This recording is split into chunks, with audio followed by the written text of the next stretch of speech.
In 2017, something from outside the solar system flashed through, and we noticed it late, watched it briefly, and lost it. That single event sparked a long-running scientific split, because the object didn't fit cleanly into familiar categories. Tonight we do this the honest way. What's directly measured, what's inferred, and why the gap between those two is exactly where the controversy lives. Oumuamua is the first confirmed interstellar object detected passing through our solar system, meaning its path wasn't bound to the sun. It came in fast and left fast. That interstellar status is the solid foundation under everything else. But almost everything about its physical nature, shape, composition, activity, comes from limited observations during a short window, so uncertainty is not a weakness here, it's the central fact. The frustration begins with timing. It was found after it had already passed closest to the sun and was already departing. That meant the object was getting fainter every night and moving farther away, shrinking the chance to gather high-quality spectra and imagery. A small dataset can still be powerful, but it also invites multiple models that can all, sort of, fit. What drew attention was the extreme brightness variation as it rotated, which typically implies an unusual shape or surface properties. But here's the critical nuance. We didn't photograph a clear silhouette, we inferred geometry from light. Different shapes and reflectivity patterns can mimic similar light curves, so elongated and pancake-like are competing interpretations of the same fundamental clue. Another complication is rotation state. Oumuamua didn't behave like a neat spinning top. Evidence suggested a tumbling motion. Tumbling changes how sunlight heats the surface and how any weak activity would push the object, and it complicates every attempt to reconstruct shape. It's like trying to identify a moving object while it's flipping and changing its reflective face toward you. The core dispute was a subtle extra acceleration in its trajectory that gravity alone didn't explain. In comets, that kind of push often comes from outgassing, gas jets acting like tiny thrusters. But if you propose outgassing, you immediately owe the audience a second piece of evidence: a visible coma, dust, or a detectable gas signature. And this is where the story fractures. Observers didn't see a classic comet coma or dust tail in the way you'd expect from an active comet. That does not prove there was zero gas. It means if there was activity, it was either low dust, compositionally unusual, or below detection thresholds at the time. The controversy is not, was it a comet or not, but can a natural mechanism produce the push without the typical visibility?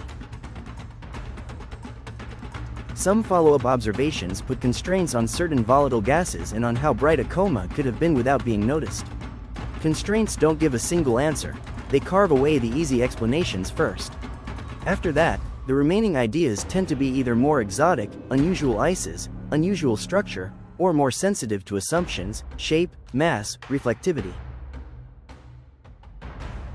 One mainstream line is still comet-like thrust with unusually low dust production, meaning the object could be venting gas that doesn't carry much visible material. In this view, the acceleration is real and natural, while the missing tail is a detection issue. The tension is whether the required thrust level can happen without producing a detectable signature under the observing conditions we had. Another family proposes that heating triggered release of less easily observed volatiles, or that phase changes in icy material produced thrust without a strong dusty coma. These models can reduce the missing tail problem, but they raise new questions.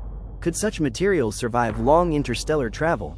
And could the object keep its structure while being warmed and stressed near the sun?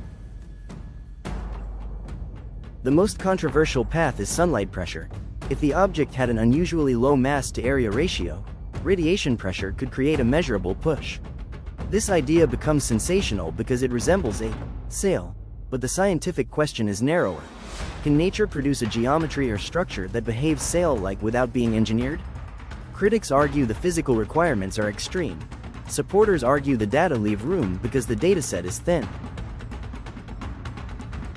Notice what scientists are actually arguing over. Not aliens versus no aliens, but model fit versus constraints. When evidence is limited, multiple explanations can coexist because each one solves one problem while creating another. The division exists because no single model cleanly explains everything without tension. That's what a real frontier looks like. When another interstellar object arrived later and looked like a more typical, active comet, it reframed Oumuamua. Either Oumuamua was an oddball, or interstellar objects come in very different types, the same way solar system small bodies do. The comparison doesn't solve Oumuamua, it tells us not to expect one template for interstellar visitors. 2 detections over a short span suggests more interstellar objects pass through than we used to assume. We just don't catch them often. That means Oumuamua might be rare in our data, not rare in nature. If that's true, the solution isn't to argue forever about one object. It's to detect the next ones earlier and build a real sample. People want a birthplace, but backtracking an interstellar object's path through the galaxy is brutally sensitive to small uncertainties. Even tiny errors in velocity expand into huge uncertainties over time and distance. At best, we can talk about likely source regions or broad kinematic associations, not a single home system with a name. Oumuamua became a cultural phenomenon for one simple reason. It arrived once, baffled us briefly, and left. When an event is unique and fast, the mind fills gaps, public imagination with aliens, and scientists with competing models. The difference is method. Science tries to quantify uncertainty, but it can't erase uncertainty when the object is already gone.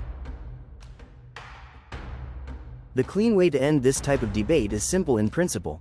Spot the next interstellar object earlier, while it's still bright enough for spectroscopy and activity monitoring. With enough warning, fast response observing campaigns can test outgassing, shape models, and rotation state more decisively. And with enough lead time, mission concepts for a high-speed intercept become more than science fiction. Oumuamua didn't prove aliens, and it didn't prove normal comet either.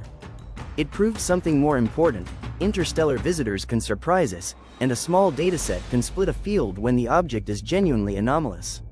The next interstellar detection will either make Oumuamua look less weird, or reveal an even stranger category. Comment which explanation you find most plausible, and subscribe to World of Mysteries for the next investigation.